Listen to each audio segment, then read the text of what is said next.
Well, hey there, all you beautiful Texans. Welcome back to the James Show. It's News Talk 820 WBAP, now on FM at 93.3. Hey, welcome back to the Good to see you, too. All right, I appreciate the enthusiasm. My next guest coming back on, David Hamilton from America's Future Series.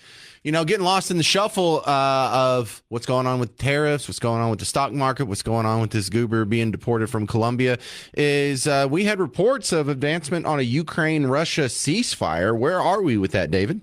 So the ball is in the Russians' court, and Zelensky has eagerly, quote unquote, offered this deal. It's 30 days of truce, including not only on the land but in the sea, in the air, drones, everything.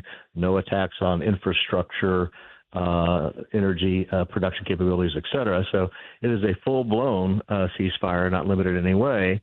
And we don't know what is going to come after that. But as you've had me on the show many, many times, we've always agreed there was going to be some negotiation around how much land the Russians retain after all of this. That's really what this entire argument is going to be at the end. But this is a great first step. It is a sea change from where we've been in the past, and I'm elated. You know, I feel so one-sided in the coverage of this. I know everything about Zelensky. You know, I know what he had for breakfast. I know what he wants. I know what his terms are. I don't know what Putin's terms are. I mean, because Zelensky says we're not giving up any land. Is Putin have a hard and fast rule like we definitely are going to take some of the Donbass? Like, I have no idea what he's even asking for. Well, before the war, they gave 10, I think 11 demands, and the key one was that Ukraine would not join NATO. And so that's always been a non-starter for him. It was the talk of Ukraine joining NATO and adding another enemy to his borders that was his justification for invading, along with the $5 billion or so that the Ukrainians owed them and things like that. And then there was this discussion about ethnic Russians in the east and the Donbass and others that wanted to secede, Nazi discussions and things like that, which we don't give a lot of credence to. But, you know, it's really not the motivation factor. I think you and I agree, and everyone agrees, that he may not be crazy, but he's not nice. He's somebody to say evil. And he wants to make Russia great again, which in some ways is expansionistic.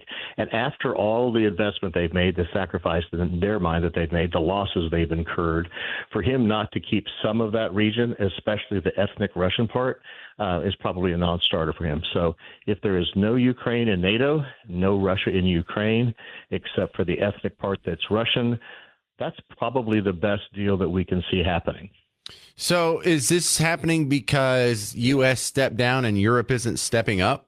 As long as there was a blank check and complete support for continuing this, horrific war, it probably would have, until there wasn't a man, woman, or child left in Ukraine, and probably half of Russia was destroyed, with the threat at some point of a tipping point where, Russia decided to use nuclear weapons to end this, or, as you and I talked about before, possibly had an accident at the largest nuclear plant in Central Europe, or in Europe, actually.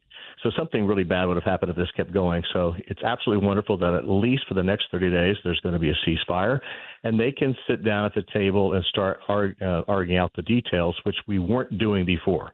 You can't have a peace if you're not willing to negotiate it. So this is absolutely the first of a critical step, and it signals a willingness on both sides to have someone step in. It's kind of like a bar fight, right? Neither side probably wants to fight anymore, but it's nice if somebody steps in and holds you back. Well, it also gives you a good way to save face, not that you lost, it that these people intervened. So I guess we got to stop fighting now. It's funny how that sort of schoolyard behavior translates into geopolitics. You say there's going to be some sort of summit here? I had no details on that. Did they have like a time and location where they're going to meet and hammer this out? No details about when they're going to meet and hammer it out. I'm sure it'll be done through back channels, through diplomats, et cetera. Rubio and our various envoys, they're in conversation all the time about this sort of thing privately in secure channels. And they float things back and forth between each other to see what'll stick. But they have 30 days or so. They could continue another ceasefire if they haven't gotten an agreement, right? It's kind of like a continuing resolution. They may kick this can down the road, 2 or 3 times. We'll see. But regardless, that is better than the ongoing slaughter that we've been seeing for 3+ years now. I see part of the deal, U.S. will lift its freeze on aid and intelligence to Ukraine. Why would they need intelligence if they're in a ceasefire? Yeah, well, they're always going to want intelligence and our support. It really was the threat of losing that brought Zelensky from the position of fighting until the bitter end. Main thing there is the aid. I actually believe they've probably been getting still a lot of support from us on intelligence behind the scenes as needed, but it's the aid that they need the most, humanitarian aid, and I really think this is going to move the needle. And you and I have been saying this for almost 2.5 years now, that at some point cooler heads need to prevail and some kind of negotiated peace has to at least be discussed. David Hamilton, America's Future Series has an event coming up on my birthday, May 8th. Details, please. It's a National Security and Economic Strategy Summit that we're doing with the University of North Texas. Details can be found on our site, and I know you're probably doing something else on your birthday, but if you've got some time, come out. First few drinks are on me. Oh, don't worry. It's during the week. So week is for work. Weekend is for family stuff. So yeah, you can have me. I still have to do a show that day, but my birthday's on a Thursday this year. So come live from this location. You know what? We need to start having that discussion. All right. Maybe I'll be live from David Hamilton, America's Future Series Summit coming up on May 8th. Thank you, David. Thank you, Benny. All right, check out America's Future Series online. Coming up next, some fun sound bites from how the media just really isn't handling Trump very well. I mean, I think they like to be upset. I think that you know those people that just seek out anxiety, they can go into a room and just find something to gripe about. I'm getting those vibes, and you'll hear it coming up next on the James Show. News Talk 820 WBAP, now on FM at 93.3. Hey there, welcome to the James Show. News Talk 820 WBAP, now on FM at 93.3. The next James Show meetup is coming up March 25th. That's Tuesday. It's going to be in Plano at the corner of Custer and Parker. Beautiful coincidence there. It's going to be at the Plano Sports Tavern. March 25th, 7 o'clock. We're going to go hang out. They have a little stage in the corner. And I was thinking, for the first couple of events we had, it was nice to just meet people and play a little pool or whatever. And they do have pool tables there. But do y'all want some form of entertainment? You want me to bring a guitar up there and I'll sing you some folk songs? I'll learn some Mamas and Papas or John Denver or something. No, I mean, I'll play real songs. But we could do like a comedy night. We could do a trivia night. I know you could get an app and they have TVs all over. It's a sports bar. So there's TVs all over the place. And I know you could tap into these TVs and we could write our own questions and I could let you play along with your phone. There's like an app to where we can all play the same game against each other. We could write our own questions. So we could do trivia like that. I need a little heads up because it'll take me a couple days to set that up. Or if you have another idea, something we could do for entertainment value. And I don't want it to take up the whole time. We're not going to do something that takes 4 hours long. We're not going to watch The Princess Bride or anything like that. But what do you want? I could come up with a comedy show like Lickety Split. I know some comics. I'll go up, I'll do 5 minutes and then some real comics will come up after me. Or maybe if y'all want to try your hand, we could open the floor. But do you want entertainment options? Let me know. You can email me, james@wbap.com. You can call in. I'm probably not going to take it on the air, but you can tell Garrett and he'll pass it along. I imagine most of you, though, are going to reach out through Facebook. That's what I get the most, Facebook Messenger. And that's totally fine with me. But again, Plano Sports Tavern, March 25th, 7 p.m. That's a Tuesday. It's in Plano at Custer and Parker. It'll be the James Show meetup for March. And then I already have plans in the works for the April one. I'm looking at a place in Grand Prairie. So that's nice and centrally located. So we're just going to keep making the rounds until eventually you can come out, meet me, shake my hand, and tell me how awesome my show is. Now, back to the sound bites here, because I pulled this just as a coincidence before we knew about the news of the impending ceasefire that's being worked out, hammered out between UK and Russia and the Trump administration here. And I was making the point at the beginning of the show when we were talking about the downturn in the market, and some people were calling recession or an economic collapse. Even I was reminding you, is this the same sources that told you that Biden was ready to go? He was fiery after a State of the Union this time last year.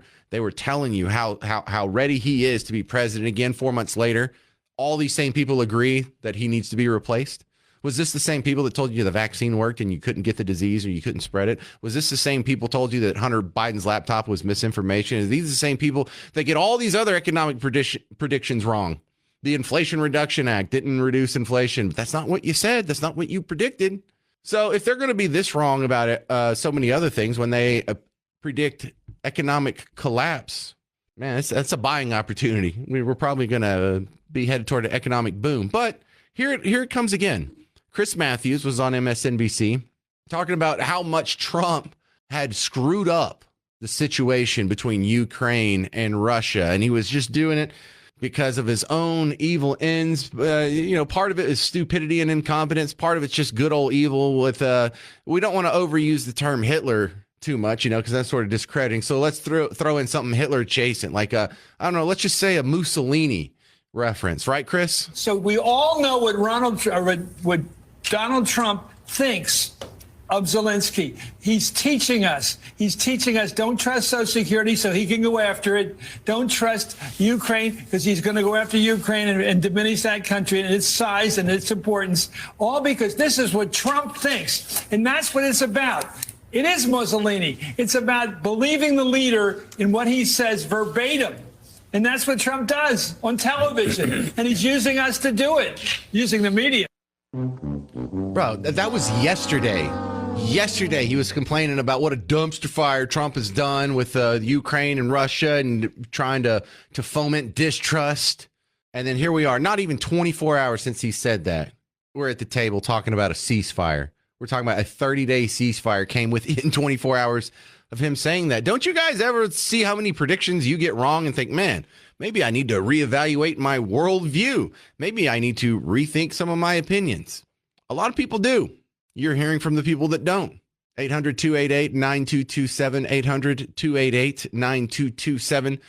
Coming up next, we're going to talk to Lance Threlkill. He's with a local metal fabrication plant. Well, aren't they up in Allen? They're here locally somewhere. But look, he has to deal with steel and aluminum and all these other metals and imports and tariffs. And last time we talked to him, they were kind of worried about the tariff situation. We'll check back in with him next and see how they're doing over in the local manufacturing industry. I'm James Parker. It's News Talk 820 WBAP, now on FM at 93.3. Hey there, welcome to the James Show. It's News Talk 820 WBAP, now on FM at 93.3. Look, I don't know how long this tariff thing is going to last. This is an issue that when we look back a year from now or 5 years from now, we will barely even remember it happened. That's what I think is going to happen. But there is the chance that if this thing drags out, there could be just negative consequences across the board. And, some of those negative consequences are going to be borne out by 1,000 paper cuts. If the price of aluminum doubles, that doesn't sound like a big deal, but, every time you buy a can of Coke, the price of that little can, or at least one of the inputs for the price of that can, goes up. So that's necessarily upward pressure on prices. Think of all like this right here, this thing that's holding my microphone that I'm thumping right now.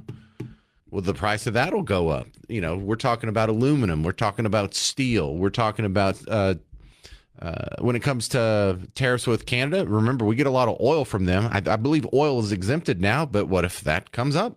What if Canada decides that they're going to retaliate? And so you never know. Once you get into, the oil's the big one, though, because it's not just whatever goes in your gas tank.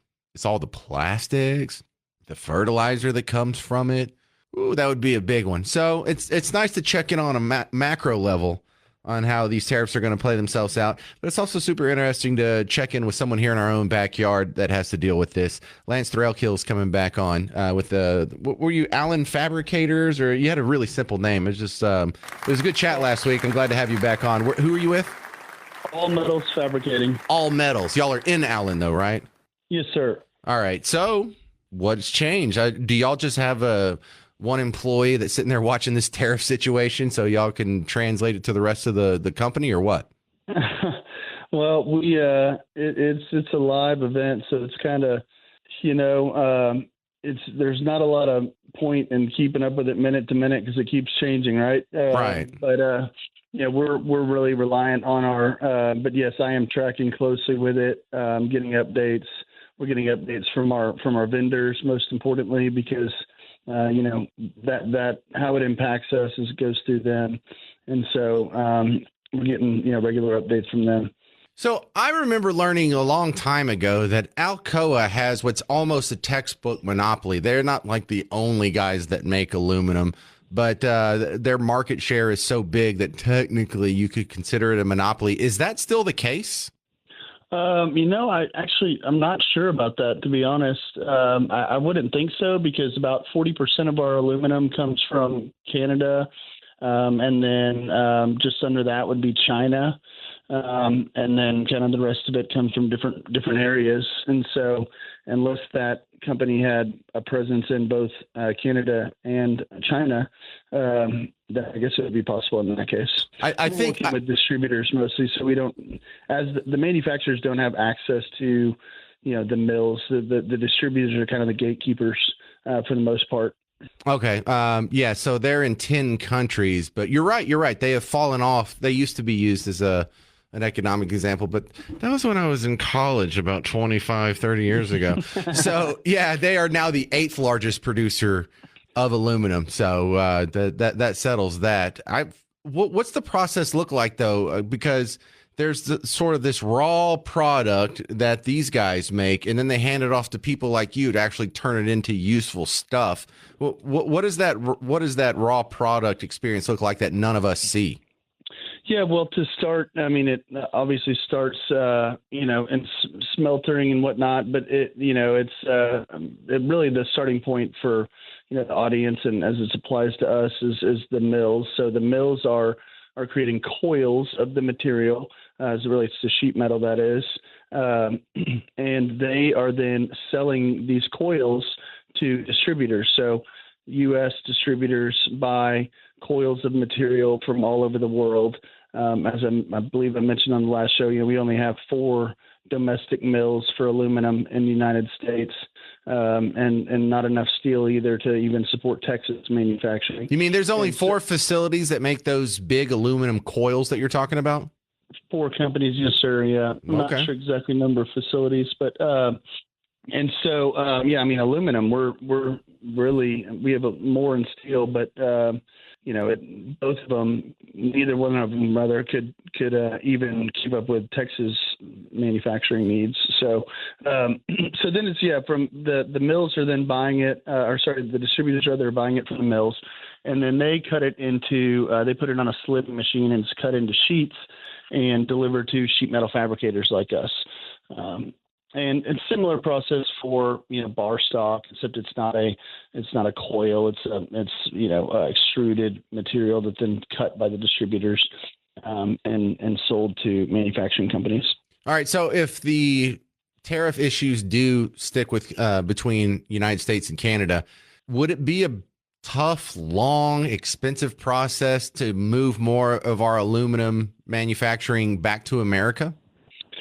Yes. I mean, it would be virtually impossible. I mean, not impossible, but anything's possible in America, right? But it would cost billions of dollars and cost decades of time, probably. What takes so long? I watched a documentary on how aluminum is made, and I was interested in the soup stage of it, where they take the ore that's already pulverized and they have to shock it with 1.21 gigawatts of electricity from Back to the Future to separate the oxide. And it's a really weird, complicated system y'all have going on back there. I mean, that sounds hard to make. Yeah, I think, you look at construction. Construction would be is a big part of the bottleneck. Construction is slow. It's an antiquated process, in part why I founded Printed Technologies. We're focused more on home construction, disrupting that through automation of 3D printing. But construction is a long, slow process, and just building these massive facilities, acquiring the equipment, recruiting the personnel. In Trump's last administration, I think they built 4 mills. So that was, a big accomplishment. But I have no idea how many it would take to support the entire United States manufacturing needs. I would guess 100 or hundreds. Well, let's get in the smelting business, Lance. Also, another economic phenomenon that happens in these tariff wars is not only do you try and source your aluminum from elsewhere, there's also the tendency as the price of aluminum goes up for people to substitute other materials in the place of aluminum. So instead of getting like a Dr. Pepper can, you get a Dr. Pepper bottle or something to that effect. What are you guys doing to prepare for alternative, not just sources of aluminum, but alternative materials? Yeah, you can. So right now, stainless steel has not been impacted. So oftentimes, if you're going with aluminum, it's for anti-corrosion. It's also lightweight. So aluminum is kind of a cheaper alternative. Not kind of, it is a cheaper alternative to stainless steel.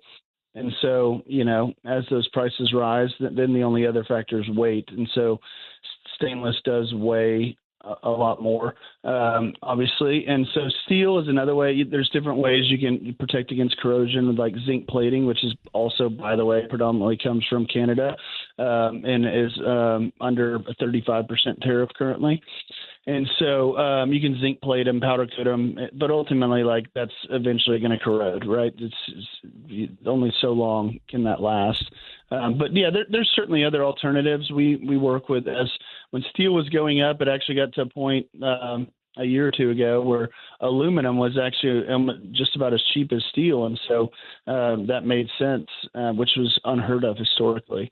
And so you start to see weird things like that. But in terms of using plastic or glass for metal products, I mean, you can alternate. You can use plastic. We do a little bit in the plastic space, but you can't make the same types of things with plastic, and most of them don't have the same rigidity as metal.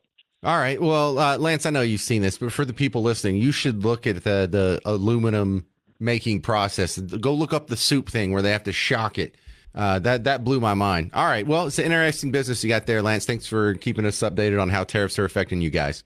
Yes, sir. Thank you so much for having me. Where do we find you online? ametals.com. That's ametals.com. Thank you very much. Lance Thrillkill on the James Show again. Coming up next, remember how Al Green interrupted the State of the Union and he got censured? Well, now the response is the race card. And it's going to come from your local Congresswoman Jasmine Crockett and Al Green, of course. You'll hear both of them coming up next on the James Show. It's News Talk 820 WBAP, now on FM at 93.3. Hey there, welcome to the James Show. News Talk 820 WBAP, now on FM at 93.3. A couple of big things before I get out of here. It's been announced the location for the next James Show listener meetup. It's going to be at the Plano Sports Tavern, March 25th, 7 p.m. It's at the corner of Parker and Custer in that little shopping village. I built that road. That's why I'm just kidding. Also, I owe you a big apology. Sorry. Correction on the James Show. Yesterday's edition of Dead or Alive. Donna Douglas is dead. Ellie Mae Clampett. And I think I screwed someone out of tickets. So that last guy that would shoot, because she was the last person, he would have won the tickets if I had my information correct. So I'm going to try and find a way to sort of rectify that. I can go back and listen to the tape and tell you the guy's name and where he's from. And then if you call in and say, that was me, I can compare your voice to that guy's voice. So if you want to get in touch with me, and I'll try and find some sort of restitution for you. I feel terrible. I have failed you as a host. I am human. This is going to happen from time to time, but I promise I'll try and keep it to the minimum. And I'll at least admit whenever I've completely screwed over an awesome listener to the James Show with my incompetence. I even Googled it before the show. I don't know how I got it wrong. Just misread the Wikipedia page because I was in a hurry or something. I don't know. It's super embarrassing. But before we get out of here, I want you to hear a couple of race cards here. Jesse Waters put the two sound bites together of Al Green going both to the Breakfast Club and to TMZ to play the race card. Because that's why he got censored. Not because he stood up and was yelling and refused to sit down and everyone else sat down and shut up and he was the only one still standing and yelling. No, they're just picking on him because of the color of his skin. That's all. Weird Al Green says the only reason he got censored was because he was black. I had to sit in the back of the bus, the balcony of the movie, drink from a colored water fountain when the speaker decided that I would be removed. And then there was this motion, this resolution to censure me. It became obvious to me that I was not being treated as others were. Mm-hmm. And candidly speaking, it is invidious discrimination. Weird Al's so famous, he took his ponytail to TMZ. Watch. The president that evening called the Democratic members of Congress lunatics on national TV the president called them lunatics. He did so, and he has not been reprimanded. He won't be censured. He uses incivility to take advantage of our civility. Yes, but was he like standing and screaming during the middle of someone else's speech and wouldn't adhere to the rules of decorum? Calling someone lunatics, that someone should get censured for that? You call us Nazis, sexist, racist, bigot, homophobe, literally Hitler every day. Calm down. Jasmine Crockett, your local congresswoman here in Dallas, feels the same way. It's probably just racism. I think that people lose context for who Al Green is. Al Green is an older black man who is steeped in the civil rights movement, right? And so, we are coming up on the 60th anniversary of Bloody Sunday. They are going to commemorate that at the Edmund Pettus Bridge this Sunday. And so for somebody who grew up and saw people be bloodied and bludgeoned, knowing that that's what moved the needle forward, there were a lot of people that were putting dogs on them, they were putting hoses on them, yet... Yes, they were called Democrats. Yes, Bull Connor, Democrat. Orville Faubus standing in the schoolhouse door, Democrat. George Wallace standing in the schoolhouse door, Democrat. Yet here we are. All right, that's going to do it for the James Show today. Thank you very much for listening. If you need more James Show action, check out the podcast. I'm about to go put it up. You can find it at WBAP.com and the WBAP app, or where you're already listening to podcasts. Search for it, find it. Find me on Facebook, YouTube, Twitter, The James Parker Show. Like, share, subscribe, whatever. Stick around. Mark Levin's coming up next. I'm James Parker. It's News Talk 820 WBAP, now on FM at 93.3.